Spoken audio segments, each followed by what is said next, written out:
My brothers and sisters of San Francisco, at the end of our meeting, this Eucharistic celebration, you have probably a message to me, for me to transmit to San Francis in Italy.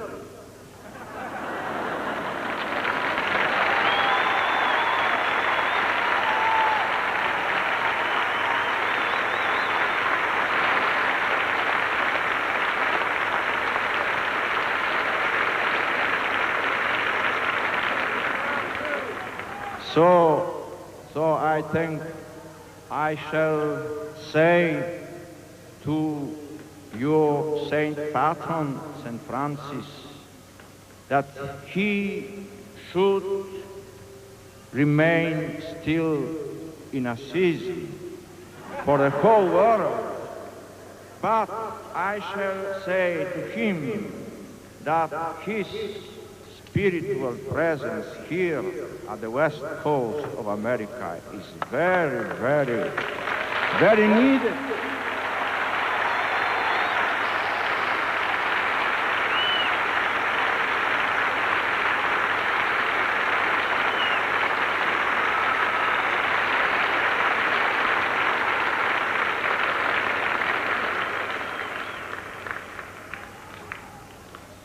And I hope that the saints are able to do both, to be in Assisi and to be also spiritually here at the west coast of America, in San Francisco. And I wish you to be still not only proud of this name, this saint, but also be faithful to the great message that he still transmits to all of us, everywhere, in the whole world. Thank you very much for this opportunity to meet together during the Eucharistic celebration. Special thanks for the choir and for all who prepared this celebration.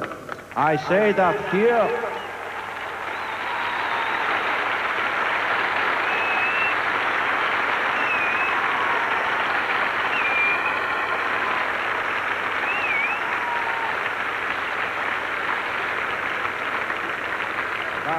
what I say here, I refer also to Los Angeles, city of the angels. You are privileged in the western coast of America, western part of America, very privileged, not only to be in communion of the saints, but also to be in communion of the angels.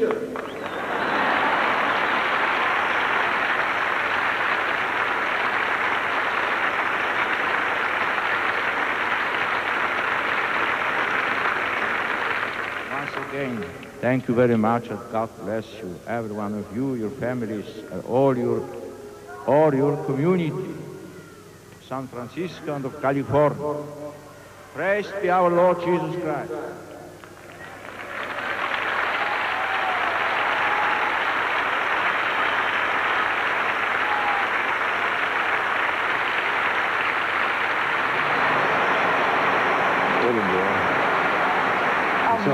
Farewell from the Pope with the thought of saints and angels. A wonderful moment, really, where the Pope spoke off the cuff, something that he is known to do every now and then, but something we have not seen him do that often, actually, in the last day and a half here in Northern California, giving actually a rather lengthy speech. Wendy, I've been, observing in the studios for the coverage throughout every city, and he has not said that much off the cuff, or, I think as we mentioned yesterday, his English has improved. He feels a lot more comfortable being able to speak. He definitely felt, it seemed as though he felt moved to talk to to this particular crowd. And, I noticed at the end of Mass, when he gave his final blessing, the young man started to take the microphone away, and he immediately pulled it back, even after the choir, and you knew that he wanted to say something else. It's a great shot right here. Isn't that beautiful? Isn't that lovely? You were saying, George, that it does seem strange, doesn't it? That it's almost like a performance, this groundswell of applause in a setting that normally would not have applause. That's right. Although Catholics are certainly more comfortable today than they used to be in applauding in church, the Italians have applauded in church for a long, long time, and I think we've learned to do that ourselves. We've finally gotten around to it. Right. It's a wonderful way to express your appreciation and your love. And there he is, His Holiness, the Pope, Bishop of Rome and Vicar of Jesus Christ, successor of St. Peter, Prince of the Apostles, Supreme Pontiff of the Universal Church, Patriarch of the West, Primate of Italy, Archbishop and Metropolitan of the Roman Province, Sovereign of Vatican City, John Paul II. Congratulations, Mac. I've been waiting all day to say And that. what is his zip code? He doesn't need one with a title like that. now we're watching the recessional as the Pope moves away from the platform. Wendy, he is going down to the side, as we had suspected, where the wheelchairs were. I'm sure you'll want to comment on that as he makes his way over there. So there's a line of wheelchairs next to the Pope mobile. You'll be able to see in a little while. Here is the Pope, though, as he is stepping down off the platform. And also, as you'll see, as the Pope gets closer to the Pope mobile, that next to the wheelchairs, a string of very elderly members of the congregation who are here. It has to be a very special moment for them. And as the Pope has said here in San Francisco, we must remember and revere the elderly and remember what they've done in building the church.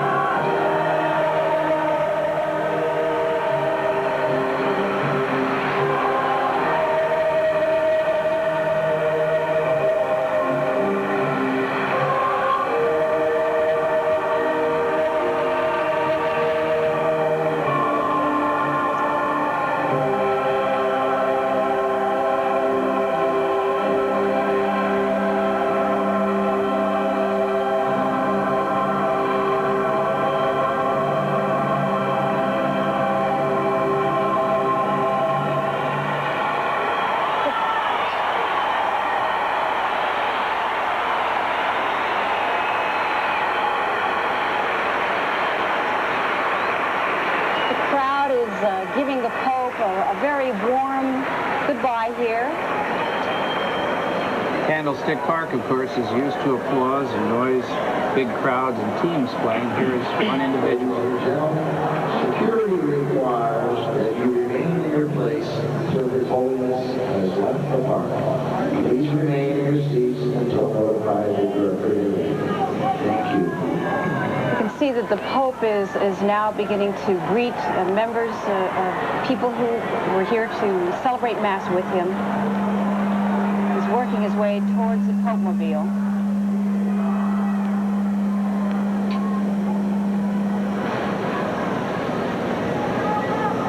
And now he has come to a line of handicapped people in wheelchairs.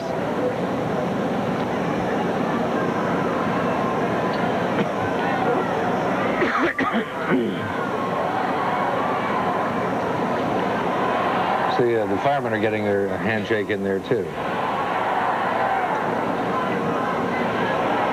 Now the crowd begins to chant. We want what? John Paul II, we love you.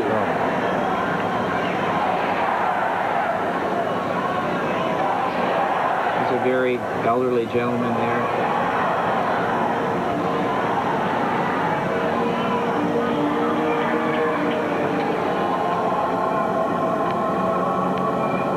And there you can see the Pope mobile, but the Pope is continuing to talk to some of the elderly people in the crowd, reaching out and touching people.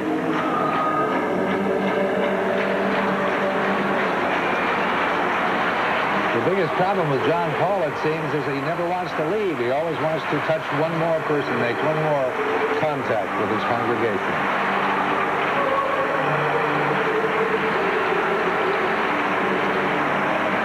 Mercedes-Benz did not design the Pope-mobile for the long, tall mitre.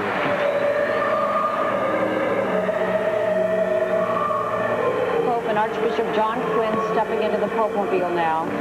Monsignor Pietro Medini, his Vatican Master of Ceremonies, who one of the two who travels with him. For people who are not familiar with the formalities of the church, a Master of Ceremonies sounds like a strange title, but that is an official title of the church. It is. He really has the opportunity to direct the Pope in all liturgical ceremonies.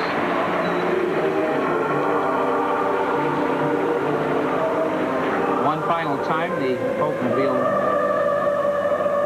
makes its way around the outer perimeters. We were wondering if they would just leave because the Pope is quite tired and we'd give him a chance to relax for a few moments at the sacristy, but apparently he wants to make one last turn around the track here at Candlestick Park. One last farewell. Is he going to... St. Francis. Is he actually going to go around, or is he going straight out? Looks like the Secret Service are going straight out.